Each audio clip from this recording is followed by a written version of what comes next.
Rannarootsus on Vormsi kultuuripilti ja üldse Rannarootsi alade kultuuripilti kujundanud juba ligemale 8 sajandit. Sai alguse umbes 13. sajandil see Rannarootsi kultuur siin Eesti aladel ja siis lõppes üsna järsku 1944 suure põgenemisega siis saabuva punavõimu eest. Siiamaani on veel siin-seal näha ja päris palju on õnneks veel näha füüsilist sellist mälestust Rannarootsi kultuurist ja jõudumööda siis loomulikult muuseumi kaasabil püüame siis elustada nii palju kui võimalik siis ka sellist igapäeva käsitööd, vaimset kultuuripärandit ja hoida elus siis seda nii-öelda visuaalset kultuuripärandit ka siis rahvarõivaste või rahvarõiva fragmentide näol, mida siis püüame niiviisi kasutada igapäevaselt, et nad oleksid nii meile endile kui siis ka külastajatele märgatavad. Me oleme siin nüüd Vormsi rahvarõivas. Meesterahvas rahvarõivas on püsinud suhteliselt muutumatuna, et on siin vammus, põlvpüksid, kaapkübar, vest ja siin all on peidus tubakakott, sa pead seda demonstreerima, siin ei ole pääsu. Et selline ilus tubakakott.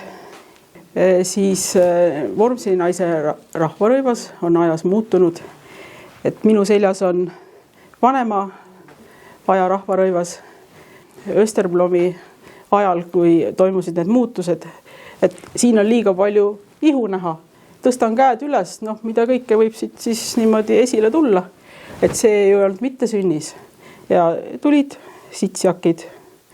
Aga Vormsi naine oli ka selles mõttes nutikas ja kaval, et ikkagi tahtis ju ehteid näidata ja siis ta rõhus nööpide peale. Nööpe oli palju ja valiti siis välja ilusaid.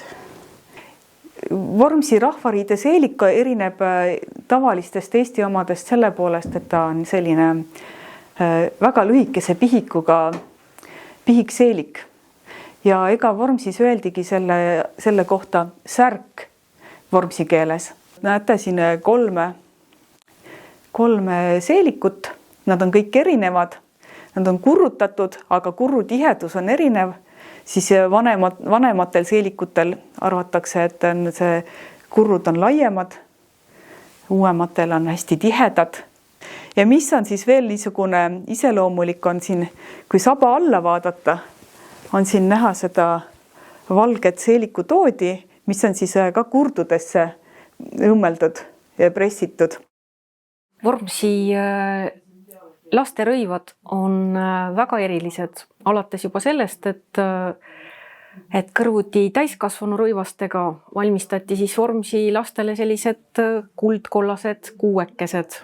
Need ei olnud siis täiskasvanu rõiva vähendatud koopiad, vaid tõesti sellised eraldi lastele valmistatud kangast, imeilusad kuuekesed, kleidikesed. Kuuekesi oli siis 2 värvi, kollased ja sinised.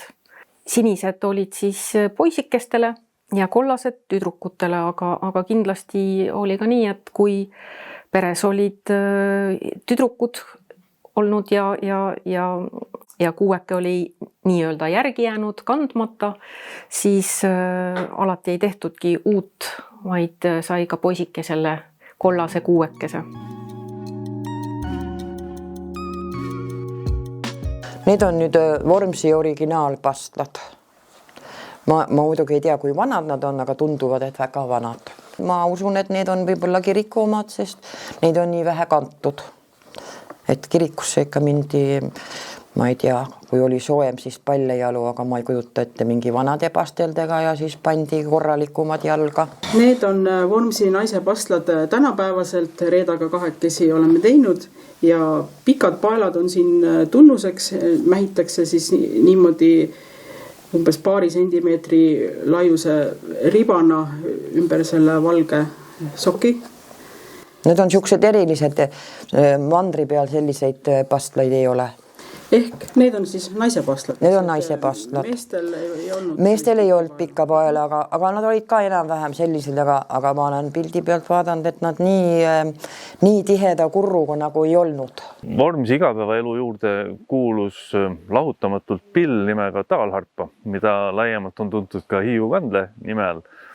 ja see oli ainult meeste pärusmaa. Mehed mängisid seda ja üks mees, kes pidas ennast meheks, oskas ka taalharpat ehitada. Minu pill on valmistatud siin Vormsi saarel. Pilli tegi mulle Algor Streng. Ja taalharpa on niisugune pill, mida on Vormsil läbi aegade mängitud. No ikka valdavalt. Öeldi, et iga õige Vormsi mees oskab endale pilli teha ja maja ehitada, muidu ta ei olegi mingisugune Vormsi mees.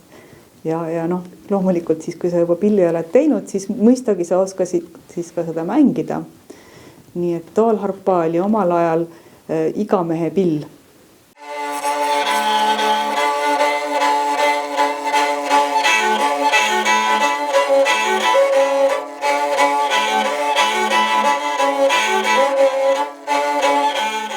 Siin te näete siis Vormsi naise töökuse sümbolit ehk siis kudumiskotti Vormsi rootsi keeles vindpungen.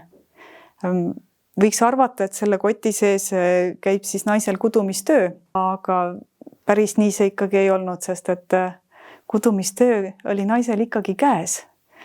Ja räägitaksegi, et kudumiskotti kanti igal pool kaasas ja käies kooti. Et ühe käe peal oli siis kudumiskott, teise käe peal oli ohjad, nõnda näiteks toimus sõnnikuvedu või hobusega sõitmine ja samal ajal siis toimus kudumine, et see on jah sellepärast, et ikkagi pered olid suured ja lastele endale ja meestele olid vaja riided selga teha ja ei olnud aega niisama istuda. Siin Husby külas Tavnieta Toomingas on öelnud, et sellist kommet ei olnud, et käiakse ilma vardakotita, siis said kohe sõbranna käest märkuse, et mis sa istud siin nagu mees, käed peavad käima kogu aeg.